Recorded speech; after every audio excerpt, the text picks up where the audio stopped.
حلقة النهاردة مهمة قوي في برا روشيتا. تعرفنا نفسنا، نفهم نفسنا ونفهم الناس اللي حوالينا، نفهم احنا حاسين بإيه ونقدر نتعامل معاه ازاي. معانا النهاردة دكتور أحمد شرف الدين، طبيب نفسي ومعالج. ازيك يا دكتور؟ ازي حضرتك؟ أخبارك ايه؟ خير حال الحمد لله. دكتور، الناس بقت مخنوقة تعبانة، مش عارفة تكمل، مش عارفة تقضي يومها ازاي، بتروح الشغل تقيلة وبترجع من الشغل مش قادرة. هو ده البيرن اوت؟ عظيم. بيبقى مهم خالص ان احنا نفرق ما بين التعب العادي اللي بيهدى ويرتاح مجرد ان انا نمت يوم كويس خدت اجازة بالظبط، وما بين البيرن اوت اللي هو حاجة كرونيك، حاجة بتستمر وقت وهي بتعمل نفس هذه الاعراض بالظبط، بتخليني مش طايق نفسي، مش طايق حد، بقى سهل قوي ان انا اغضب، بقى سهل قوي ان انا اتنرفز واتعصب، بقيت في الشغل بس انا فعليا مش موجود. اوكي. انا حتى الحاجات البسيطة اللي كنت ببقى قادر اركز وانا بعملها دماغي اصلا مش حاضرة. ده شكل من اشكال البيرن اوت. طب انا اقدر افرق ازاي بين ان انا قربت على البيرن اوت او انا جوه البيرن اوت ده، وان انا مجرد محتاج شوية راحة؟ جميل. احنا عشان نقول بيرن اوت هو الاول يعني ده مصطلح شائع ولكنه ليس مصطلح طبي علمي. فتعريفه يعني من فكرة بس الظواهر بتاعته. الظواهر دي فكرة ان انا بقيت يعني نفسيتي او مزاجي او مودي اللي بقى ملوش، مفيش حاجة بتبسطني، الحاجات كلها في لا مبالاة كده موجود طول الوقت، اليوم بخليه يعدي وخلاص. بالظبط. والنهارده زي بكره زي امبارح، ومفيش جديد. الحاجات اللي انا كنت مهتم بيها وببقى اكسايتد وانا بعملها مش عايز اعملها. ولو عملتها ما اتبسطش. اوكي. قدرتي على الانتاجيه، شغلي والحاجات اللي انا كنت بعملها بسهوله بقت عماله بتقل جدا جدا جدا. ومهما اخدت اجازات ومهما ارتحت انا ما بفصلش. دماغي فيها نفس الحاجة اللي مضايقاني بالظبط. طب ده مش يعتبر ديبريشن مثلا؟ جميل. ده من اكتر الحاجات فعلا اللي بتتلخبط مع الديبريشن، الا ان الديبريشن ليه كرايتيريا وليه طريقه معينه في التعامل معاه، انما البيرن اوت هو الحياه ماشيه. انا مش ديسفانكشنال، الحياه مش واقفه، هي مش واقفه. اوكي. بس انا مش موجود. انا كل حاجه بتتعمل بالظبط كده، زي ما بيسموها كده فعلا، يعني حاضر بجسمي غايب بعقلي وغايب بروحي وهكذا. طب واللي عنده بيرن اوت ده، يعني هو دايما الناس بتستنى لغايه ما بتبيرن اوت خالص ويشوفوا بقى هنعمل ايه. طيب اللي عنده بيرن اوت ده، هل الحل بقى ان هو يشوف اسباب البيرن اوت دي ويحلها، ولا ياخد بريك طويل شويه؟ ان ده ناس بتقولك انت تعبان ما تريح كده يومين 3 ترجع لنا زي الفل. جميل. يعني في التعامل مع البيرن اوت احنا بنبقى مهتمين قوي في الاول ان احنا نبقى شايفين هو انت بقالك قد ايه كده.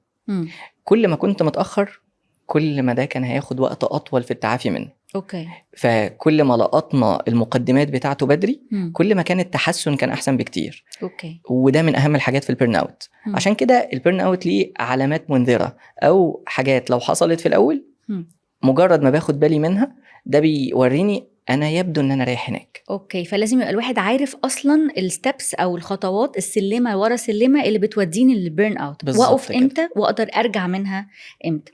بس كده. هل فعلا الجلسات او التعامل مع البيرن اوت بيروح بيقل، ولا هيبقى محتاج بقى ميديكيشنز او تدخلات اصعب شويه زي الديبريشن؟ في الغالب مش بنروح للمساحه دي خالص. في الغالب بيبقى الاحسن ان احنا ناخد اشكال مختلفه من الريست، وان انا بقلل مجهودي الذهني، بقلل مجهودي العاطفي، بطلب الدعم من كل اللي حواليا، ببدا امارس الحاجات اللي كنت بحبها وبتبسطني بشكل مناسب اكتر، ببدا اخد بالي مني، ببدا اكون في كوميونتي داعم، ناس واخده بالها مني وبتدعمني وبتسبورت، خصوصا لو البيرن اوت ده من الشغل. والشغل واحد من الاشكال بتاعه البيرن اوت واللي عشان هتعمل اللفظ، الا ان البيرن اوت كمان ممكن يجي لفئات مختلفه. طبعا. طيب هل ده ممكن يتعارض او يتلخبط مع الفانكشنال ديبريشن؟ فكره ان انا عندي ديبريشن بس انا بنزل واروح الشغل واعيط في الشغل وارجع عادي وزي الفل. جميل، حلو جدا. طيب الفانكشنال ديبريشن او السمايلينج ديبريشن زي ما بيسموه ستيل هو مصطلح طبي او مرض طبي. هذا المرض له مجموعه من السمات لو موجوده كلها نعرف نقول على ده ديبريشن. البيرن اوت هو مساحه مرتبطه اكتر بالشغل، مرتبطه بان في كرونيك ستريس في مساحه معينه. كرونيك ستريس هي بالظبط كده. وموجود في مساحه معينه. فمثلا لو انا راجل شغال فيبقى ليه علاقه بالشغل. لو انا وبقرع اولاد فغالبا ليها علاقه بالستريس بتاع الرعايه والستريس بتاع الاولاد والتمارين والحاجات دي كلها. انما الديبريشن بيروح في اتجاهات تانية كل المساحات.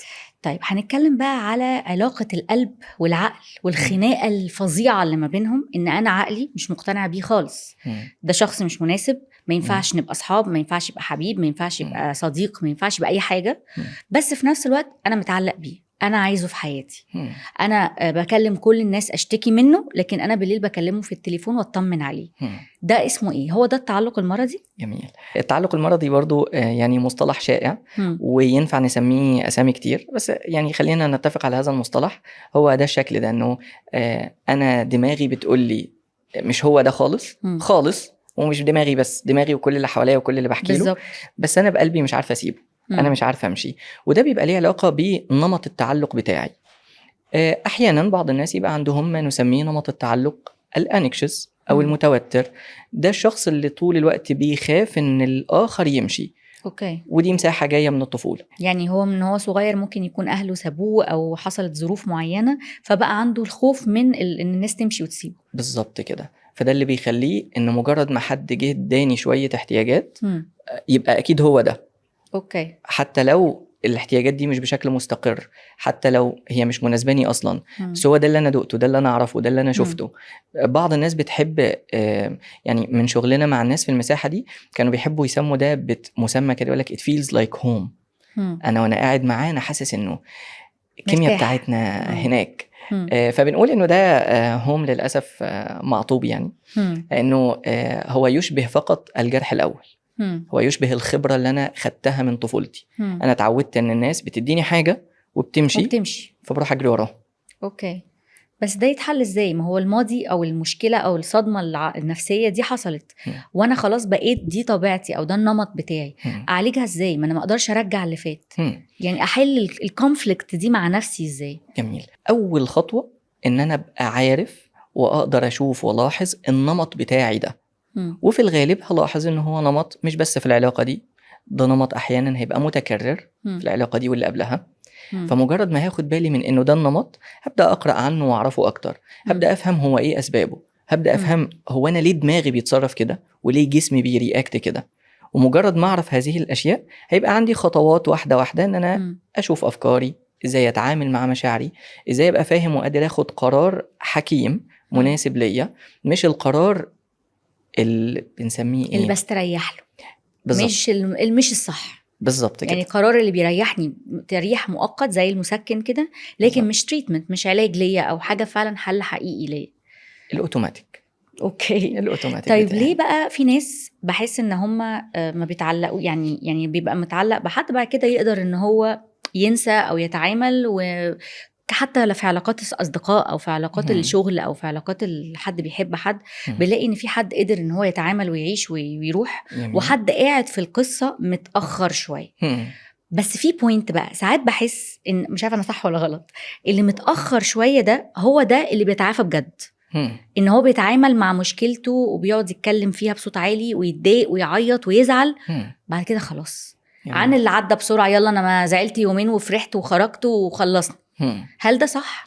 جميل. طبعا على حسب كل واحد وليه طريقته الشخصية تماما وقصته الكاملة تماما في التفاعل مع الحدث ده. أوكي. في بعض الناس ممكن يبقى عندهم البيز بتاعه أو نمط التعلق الأساسي بتاعه هو نمط آمن، فهو عارف أن العلاقات ينفع تبدأ وهبقى مطمن، وينفع تخلص وهبقى مطمن، فبعد العلاقة ضمن نفسه.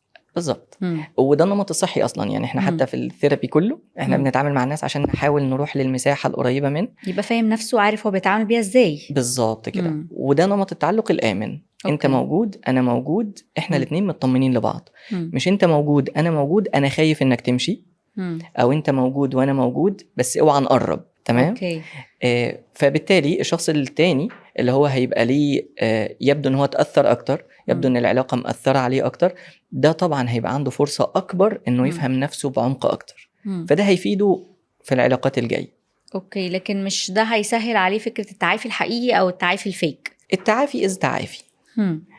صعب قوي ان احنا نحكم على انه في شكل من اشكال التعافي حقيقي وفيك كأنه هناك معيار. عشان هي بقى دي المشكلة، ان دايما الناس يا بنتي ده بيتنسي في يومين.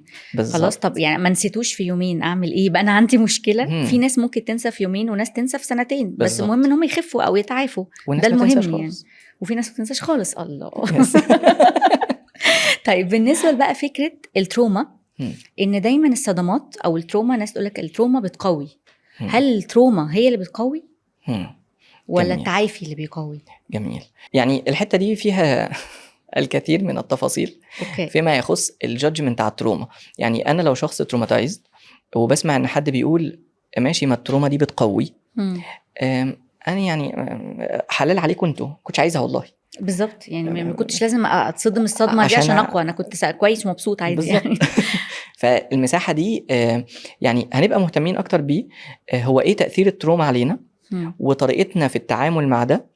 اذا كانت الطريقه الاوتوماتيك ده اللي كان متاح قدامي، او طريقتي في ان انا اتعافى بقت دي مساحه مسؤوليتي الشخصيه، وبناء على استجابتي دي هروح للنتيجه اللي انا عاوزها. اوكي. فبعض الناس التروما تبوظ الدنيا خالص، وبعض الناس التروما تحسن الدنيا خالص خالص. ويمكن ما كانش هيروح للمساحات اللي كان هيروحها غير لما اتخبط الخبطه دي. وفي خبطات بتوقع خالص. فهل دي مساحه نعرف نراهن عليها نقول انه التروما دي حاجه لا. كويسه خالص؟ ستيل هي تجربه مؤلمه شديده الالم، وليها ادبيات وسرديات كتير. واحده من احلى الادبيات في القصه بتاعت التروما ما نسميه رحله البطل. ان الانسان بيبقى ماشي، بعد كده بيلاقي مطب، بعد كده بيدخل كهف، بعد كده بيطلع عينيه، بعد كده بيشوف هو هيطلع من اللي حصل له ده ازاي. فهي دي رحله بطوله طبعا. فكل حد اتعرض لاي شكل من اشكال التروما دي فعلا تجربه مش سهله. فيعني هي الناس دايما بتستخف بالترومات بتاعتك، او بتستخف باللي انت مريت بيقول ايه يعني ده انا لو عديت بالكلام ده كنت خلصته في 2-3 يعني. جميل. لكن هو ما حدش بيبقى فاهم قوي انت حسيت بايه. جميل. فهي دي اكتر حاجه بتهالي بتجرح الناس اللي بتبقى تعرضت للتروما دي، ان اللي وجعك مش هيوجعني، واللي وجعني مش شرط يوجعك. شكرا. ودي اهم شيء في تعريف التروما. التروما ستيل هي تجربه شخصيه. هي تجربه انا متلي حد، تاني يوم انا كويس، حد تاني ضفره اتكسر، ايوه مش قادر، دي تروما بالنسبه له. لان المينينج اللي احنا بنديه للي حصل ده من اكتر الحاجات اللي بتقعد معانا. هو اللي حصل لي ده ايه المعنى وايه الافكار وايه الافكار اللي كانت قبل، اللي كانت موجوده، اللي ساعدت في ان انا استقبل الحدث ده ازاي. فكأن الحدث في حد ذاته ينفع احنا ال10 نمر بنفس الحدث، واستجاباتنا استجابات مختلفه تماما. ده حقيقي. فده مش معناه انه في حد احلى من حد او حد اقوى من حد. ده مش موجود. مساحه كل واحد شخصيه ليه قصته او بطل قصته. ده حقيقي. طيب انا دلوقتي بغسل ايدي طول الوقت، بمسح كل حاجه ورايا، انا ست نظيفه قوي، انا عندي OCD. طيب هو الOCD يعني انا بقيت احس الناس بتستخدمه كميزه اصلا خلاص، لكن هو مرض. هل الOCD ليه تايبس؟ حضرتك قلتي جزء مهم خالص فيما يخص الناس اللي بتبراج بالOCD، تقول ايه ده اصلا انا عندي OCD. هو اولا هو ليس تجربه جميله لانه it's a disorder. فاحنا ما بنقدرش، يعني ما فيش حد فعلا بيبقى عنده الOCD وبيطلع يقول اصلا انا OCD. لماذا؟ لان هو الاصل فيه ان هو فيه افكار وسواسيه. اوكي. وهذه الافكار الوسواسيه الاصل فيها، الاصل انها مزعجه ضاغطه. يعني هو مش شخص مش مرتاح بالظبط. فما فيش حد هيطلع يقول كده. طيب طب الناس اللي بتطلع تقول كده ده بقى اللي احنا بنسميه سمات الشخصيه الوسواسيه. اللي انا لما باجي احب اسال عليها بقول له انت محنتف شويه في حياتك، انت محسوك شويه، طبيعته. طبعا شكرا.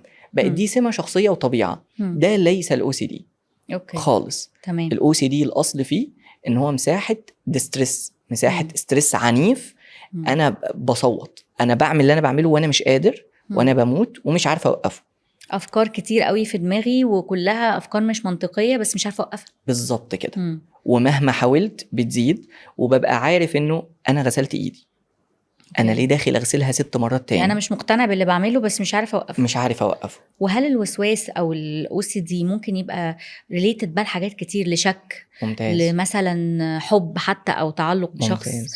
او ممتاز. مثلا ان الناس دي عايز تاذيني او الناس دي ما بتحبنيش او كده، ولا هو ريليتد بس بحته الترتيب والنظافه والاريا دي؟ جميل. احنا عندنا في الكتب العلميه 6 انواع من الوسواس. منهم النظافة أو اللي احنا بنسميه حتى وسواس التلوث. والشك ده ممكن يبقى في كل شيء. يعني احنا عندنا نوع معين من الوسواس اسمه الشك في الدين أو الشك في العبادات، غير الشك في الأشياء، أنا قفلت الباب ولا لأ، أنا قفلت البوتاجاز ولا لأ، وهكذا. وعندنا وسواس الترتيب والتنسيق، وعندنا كمان وسواس يخص العدوان أو الأذى. أفكار طول الوقت بتقولي إن أنا لو شفت سكينة هموت حد، لو عديت من المكان الفلاني هموت، لو حاجة حصلت كذا. وفي وسواس مثلا وسواس الموت، ان انا طول الوقت ببقى متصور ان خايف ان انا هعمل حادثة، لو انا اي حاجة هو في حاجة هتحصل دلوقتي في الاخر هتوديني الموت، انا ضفري اتعور يبدو ان ده هيوديني للموت. وهناك وسواس المرض. طبعا اللي بنعرفهم اللي بيجوا العياده طول الوقت، انا عندي كانسر يا ستي، ما عندكيش، انا عندي ورم في المخ، لا طب وجاي لدكتور سنان ليه؟ بالظبط. بالظبط. وفي كمان نوع من الوسواس احنا قلما ما بنذكره، بس لما بنشوفه دي مدى صعوبته، ما نسميه وسواس الاندفاعات. يعني الحاجات اللي بتجيلي مش بتجيلي كأفكار، هي بتجيلي كأرج. بالظبط. انت هتقوم تموت ابنك دلوقتي. ودي بنشوفها بالذات يعني من الأشكال الصعبة جدا. لسه مخلصة الولادة وكل أفكارها تجاه بنتها إن هي عايزة تموتها، أنا عايزة أموتها. وإرج هو مش مجرد فكرة إنه أنت لو عملتي كذا هتموتيها، لا لا لا، هو إرج إنه أنا لو قربت لها دلوقتي أنا بخنقها، وبتحس إنها بتروح. أو أفكار حتى بنسميها اندفاعات دينية، جوايا جزء عمال يقول لي قول كلمة الكفر دلوقتي، انت هتخرج من الملة دلوقتي. او قول، يعني بيتخيل صور او اكشنز معينة كلها خارجة او كلها بره اعتقاده عن الدين. وهناك كمان اندفاعات العدوان او الاذى برضو. يعني انه مش بس في افكار بتقول لي لو كذا هيحصل، لا لا لا، انا واقف في البلكونة، انت لو سبت السور انت هتنط. اوكي. انت لو فضلت لوحدك في المطبخ انت هتموت نفسك. وده اكشن. وبنشوف ناس مثلا بتيجي المطابخ بتاعتهم ما فيهاش ولا شوكة، ما فيهاش ولا سكينة. ده الOCD ده طلع موضوع كبير ومؤلم، مش مسألة شوية نظافة وترتيب يعني. بالظبط كده. وبحس ان برضو ساعات ان في ناس بيبقى obsessed او OCD بحاجات تانية، مثلا ان الشخص ده ما بيحبنيش، او ان الشخص ده سبب ان هو هيبوظ لي حياتي. جميل. او ان الشخص ده مؤذي، فخلاص بقى انا obsessed ان الشخص ده مؤذي. فبرضو هل دي درجات من الأوبسيشن او الOCD، ولا ده يعني لا ملوش علاقة؟ عظيم. احنا عندنا كاتيجوري من كاتيجوريز الOCD بنسميه الافكار الغريبة. ان بعض الناس بتبقى موسوسة في اشياء، زي مثلا بنوتة مخطوبة وهي شايفة طول الوقت خطيبها عقليا كل حاجة جميلة، بس عمالة تجيلها افكار انه الراجل ده هو اللي هينكد عليكي في حياتك. اوكي. الراجل ده هو اللي هيبوظ لك الدنيا. بس هو كده هينكد عليها في حياتها، يعني معروفة. يعني هي مقتنعة انها سوري هي دي كده يعني، ده كده اوكي. ده جزء، وجزء انه الراجل ده مش احلى حد، اكيد في حد تاني احلى منه. اوكي. فده وسواس. هي عارفة انه عادي، الراجل ده كويس وانا بحبه، بس افرض في حد احسن منه. بالظبط كده. ينفع يجي الوسواس باشكال بنسميها اشكال غريبه او افكار غريبه. وبيبقى اهم حاجه بالنسبه لنا عشان نحدد الوسواس ولا لا، ودي بالنسبه لي بتبقى اهم معلومه اصلا في الوسواس، هو الاوبسيشن ده معناه ايه. اوكي. هي فكره في الاول عكس معتقداتي، عكس اللي انا مهتم بيه، فانا عارف انها فكره خارج منظومه قيمي. يعني انا شخص مهتم بالنظافه، تيجي لي الافكار تقول لي انت مش نظيف، عشان كده بعمل عكس اللي جا في دماغي. لا انا نظيف. طب اهو بالظبط كده. وفي 4 سمات. اول حاجه ان الفكره دي دائما مقتحمه، يعني جايه لي انا ببقى قاعد باكل، فجاه تجيلي الفكره دي، اسيب الاكل واقوم اعمل اللي انا كنت بعمله. اوكي. والفكره دي بتفضل تتكرر. بالظبط كده، تجري ورايا طول الوقت، وعماله تتكرر نفس الفكره، عماله تتكرر. ومهما حاولت ان انا اوقفها هي مش بتوقف، وبتعمل لي توتر وقلق فظيع. طبعا يعني ما شيء مقلق جدا يعني. طب ليه بقى في ناس دلوقتي بقى عندهم خوف او رهبة من ان انا اروح لدكتور نفسي؟ لا انا ما اروحش لمعالج نفسي، انا اروح لاي حد في الدنيا الا معالج نفسي. جميل. دكتور يعني دواء، يعني هبقى مدمن ادوية، يعني هبقى مجنون. لكن اي حد تاني لا تمام، انا بس كنت متضايق شوية فمحتاج شوية ثيرابي. جميل. هل بقى التابو ده ابتدى يخف شوية أو يقل شوية؟ وانتوا أكيد بتشوفوا في العيادات، هل فعلا الناس ابتدت تعدي المطب ده ولا لسه موجود؟ الحقيقة أنه حتى بعد هذا الكم المرعب من التوعية، إلا أن احنا بنشوف ده كثيرا. وبنشوف ده خصوصا لما يبقى الناس ناس جربتنا بالفعل وواثقه جدا جدا فينا، ولقوا ان في حد هو عمال يلف بره في كل حته ما عدا الحته دي. فلما يجيبوا لنا الدخله بتبقى كده، يا دكتور انت دكتور ولا اخصائي؟ يا دكتور، لا مش عايز اقعد معاك، انت هتكتب أيوة دواء بالظبط كده بشكل اوتوماتيك. اقول له طب تمام، يعني الدواء دي حاجه بنقررها بعد. لا وفي ده دكتور ما بيديش ادويه، يعني ده نوع الدكتور اللي ما بيديش دواء بالظبط كده.